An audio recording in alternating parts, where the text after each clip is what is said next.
Viewers, আসসালামু আলাইকুম সবাইকে। আজকে মাইক্রোসফট এক্সেল বাংলা টিউটোরিয়ালের তৃতীয় ভিডিও। যারা আসলে নতুন করে মাইক্রোসফট এক্সেল শিখতে চাচ্ছেন তাদের জন্য আজকে আমরা আপনাদের সাথে কিভাবে আসলে যোগ করা হয়, যোগ করা যায়, কিভাবে ক্যালকুলেশনগুলো কিভাবে করা হয় সেগুলো নিয়ে কথা বলবো, এবং ছোটোখাটো ইনসার্ট কিভাবে রোকে ইনসার্ট করতে হয়, কলাম কিভাবে ইনসার্ট করতে হয়, কিভাবে খুবই সহজে নাম্বারগুলোকে লেখা যায় সেগুলো শেয়ার করব। চলুন তাহলে শুরু করা যাক আজকের ভিডিও। তো এখানে আমি একটা 1 লিখতেছি প্রথম সেলটার মধ্যে, এবং দ্বিতীয় সেলটাতে আমি একটা 2 লিখছি। তো আমার এখানে যেটা প্রয়োজন সেটা হচ্ছে প্রথমে আসলে আমার এখানে 1 থেকে 10 পর্যন্ত সিরিয়াল লেখা প্রয়োজন। তো সেই ক্ষেত্রে আমি কি করব? তো সেই ক্ষেত্রে যেটা করব, প্রথম সেলটাতে আমি 1 লিখব, দ্বিতীয় সেলটাতে আমি 2 লিখব, তারপরে এখান থেকে প্রথম এবং দ্বিতীয় সেলটাকে সিলেক্ট করব। সিলেক্ট করার পর যে জিনিসটা হবে সেটা হচ্ছে এই প্রথম এবং দ্বিতীয় সেলকে সিলেক্ট করার পর এই কার্সরটাকে যখন এই কোণাটার মধ্যে নিব, ডান পাশে কোণাটাতে নিব, দেখবেন এখানে একটা প্লাসের মতো চিহ্ন আসতেছে ব্ল্যাক কালারের। যখন ব্ল্যাক কালারের চিহ্ন আসবে তখন আমরা জাস্ট মাউস ক্লিক করে সেটাকে নিচের দিকে টেনে দেব। যদি আমরা নিচের দিকে টেনে দিই তখন দেখবেন যে অটোমেটিকলি সেটা 1 2 3 4 করে সিরিয়াল হয়ে যাচ্ছে। অর্থাৎ এই জিনিসটা যদি আপনারা শুধু 1 লেখে, সেই ক্ষেত্রে যদি এটাকে ধরে টান দেন তাহলে কিন্তু সবগুলাতেই শুধু 1 আসবে।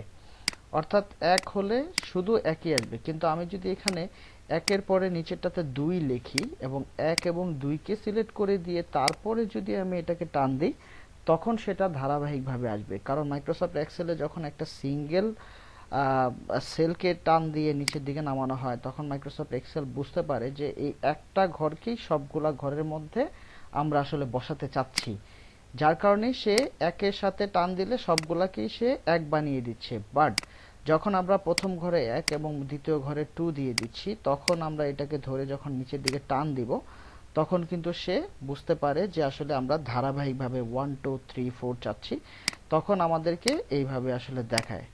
আমরা সেম ভাবে সিমিলার ভাবে যদি আমরা এটাতে 1 লিখি, পরেরটাতে যদি আমরা 3 লিখি এবং এই 1 এবং 3 লিখে যদি আমরা এটাকে টান দিই নিচের দিকে, সেই ক্ষেত্রে কিন্তু সে সেম ধারাবাহিকতাটা বজায় রাখবে। অর্থাৎ 1 এবং 3 এর মাঝখানে যে 1 করে ডিফারেন্স, সে কিন্তু ওই মানে বেজোড় সংখ্যাগুলোকে সে ওই স্টাইলে কাউন্ট করে নিয়ে দেখেন 19 পর্যন্ত নিয়ে আসছে। প্রথমে 1 দিছে, তারপরে 3, তারপরে 5, পরে 7, পরে 9, পরে 11। অর্থাৎ আমরা যে প্রথম এবং দ্বিতীয় সেলের মাঝখানে যে গ্যাপটা রেখেছিলাম, এক সংখ্যার গ্যাপ রেখেছিলাম, অর্থাৎ 2 যে এখানে আমরা দেই নাই, সেটাকে সে ওই ধারাবাহিকতার ভিতরে রাখে নাই। তো এই হচ্ছে মাইক্রোসফট এক্সেলের এই একটা বিষয় যে আপনি যখন একটা নাম্বারিং করবেন সেক্ষেত্রে খেয়াল রাখবেন প্রথমটা যদি 1 হয় দ্বিতীয়টাকে অবশ্যই 2 দিতে হবে। তারপরে হচ্ছে আপনি দুটাকে সিলেক্ট করে ধরে টান দিয়ে নিচের দিকে নিয়ে আসলে সেই ক্ষেত্রে কিন্তু আপনার এই জিনিসটা অটোমেটিকলি নাম্বারটা তৈরি হয়ে যাবে। এখন কথা হচ্ছে যে আপনি যেভাবে আমি আপনাদেরকে শেয়ার করেছি, আপনারা হয়তোবা অনেকেই এইভাবে পারতেছেন না যে হ্যাঁ ভাইয়া আপনি তো এইভাবে দিয়েছেন, বাট আমরা এইভাবে নিচের দিকে স্ক্রল করে নাম্বারটা করতে পারতেছি না, কিন্তু তাহলে আমি এটা কিভাবে করব?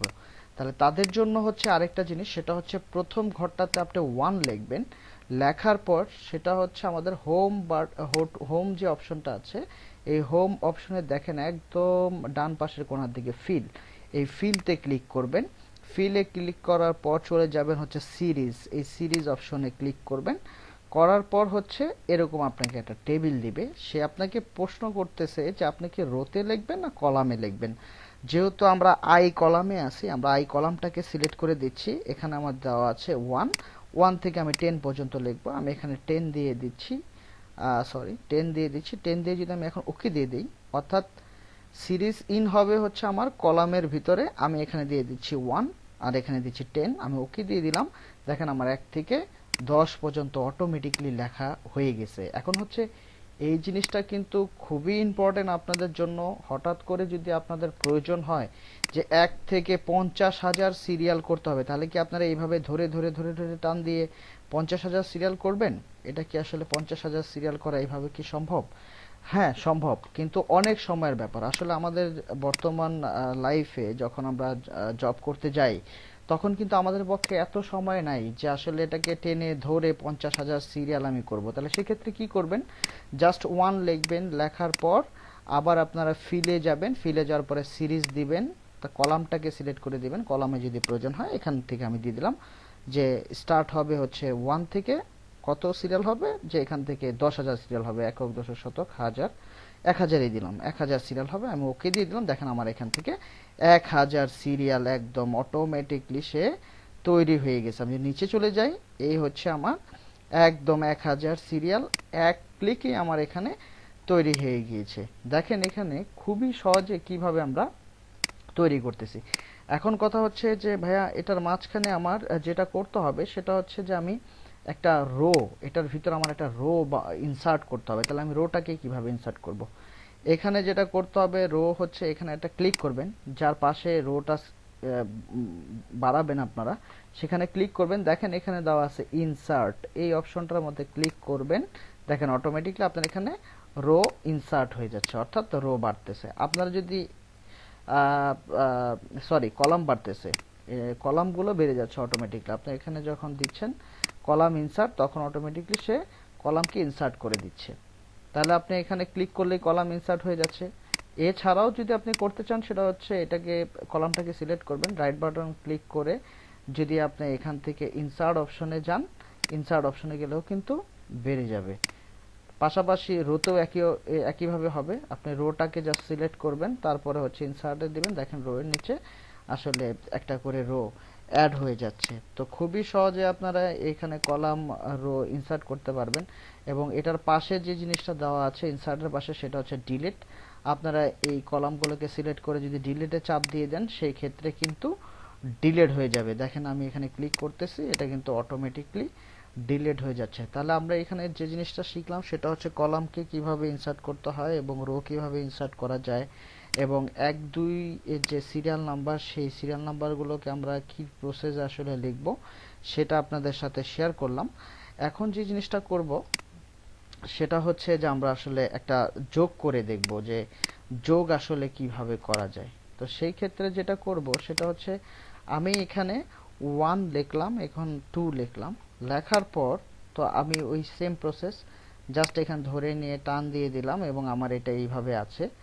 আমি এই পর্যন্ত লেখার পর যেটা করব সেটা হচ্ছে যে আমার এই জিনিসটাকে আমি সাম করব, যোগ করব। তো সেই ক্ষেত্রে আমরা যোগ কিভাবে করব, যে ফর্মুলাটা আছে সেটা হচ্ছে সমান সমান দিয়ে SUM সাম, সামটাকে ডবল ক্লিক করে দিব, ডবল ক্লিক করে দিয়ে টোটাল জিনিসটাকে সিলেক্ট করে দিব, দিয়ে আমরা এন্টারে চাপ দিলে দেখেন এখানে টোটাল যোগ হয়ে গেছে। তাহলে পাশের ঘরগুলোতেও তো আমার যোগ করতে হবে, তাহলে পাশের ঘরও কি আমি সাম লিখে লিখে করব না, সেটা আপনাদের প্রয়োজন নাই। এইটাকে ধরে জাস্ট ডান পাশ থেকে বাম পাশ থেকে ডান দিকে আপনারা টান দিয়ে দিবেন, দেখেন সবার যোগ হয়ে গেছে। আমি যদি এখানে অ্যামাউন্ট চেঞ্জ করে দিই অটোমেটিকলি এখানে অ্যামাউন্ট চেঞ্জ হয়ে যাবে। এখানে যদি আমি অ্যামাউন্ট চেঞ্জ করে দিই তাহলে অটোমেটিকলি অ্যামাউন্ট এখানে চেঞ্জ হয়ে যাচ্ছে, অর্থাৎ ফর্মুলা এখানে কাজ করতেছে। তো এইভাবে আপনারা যোগ করতে পারবেন, যেটা সাম লিখে জাস্ট পুরো জিনিসটাকে সিলেক্ট করে দেবেন, তারপরে হচ্ছে এন্টার চাপ দিয়ে দিবেন, সাম হয়ে যাবে। এবং পাশের ঘরগুলোতে যদি সামের প্রয়োজন হয় সেই ক্ষেত্রে এটাকে ধরে জাস্ট টান দিয়ে ডান দিকে নিয়ে আসবেন, সবগুলাতে সাম হয়ে যাবে। এখন কথা হচ্ছে যে না আমি এই প্রসেসে আসলে সাম করতে পারি না, বা আমার পক্ষে এইভাবে সাম করা সম্ভব হচ্ছে না, এর থেকে কোনো সহজ প্রসেস আছে যেইভাবে আসলে আপনি নাম্বারিংগুলো আমরা করলাম, যে 1 থেকে 2 ধরে টান দিয়ে নিচের দিকে নাম্বারিং করলাম, তারপরে 1 লিখে ওখানে ফিল থেকে আমরা সিরিজ লিখে যেমন একবারে নাম্বারিংগুলো করলাম, এইভাবে কি আসলে যোগগুলো করা সম্ভব? এমন কোনো সহজ প্রসেস কি আছে যোগ করার জন্য? হ্যাঁ আছে।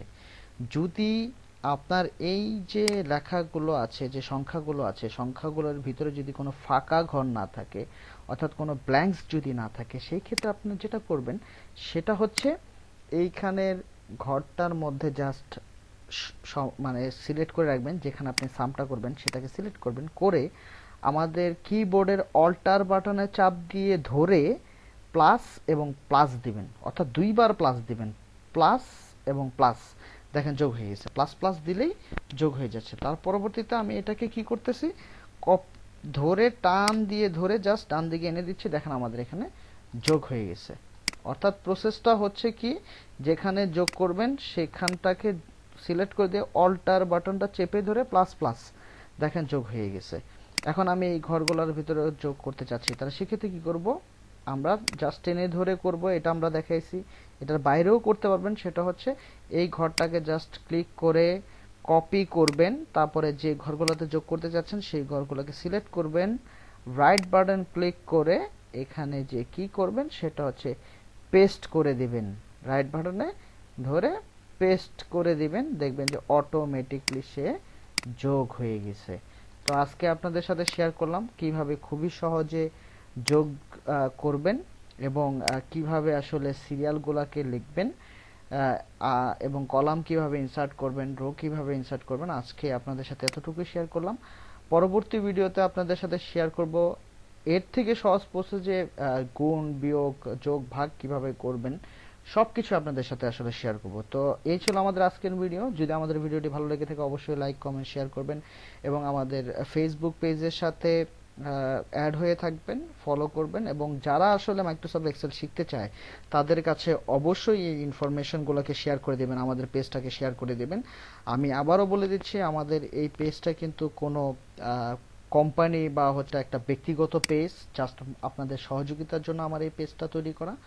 তো আপনাদের সহযোগিতাই কাম্য এবং আমি চাই আপনারা এখান থেকে কিছু যাতে শিখতে পারেন।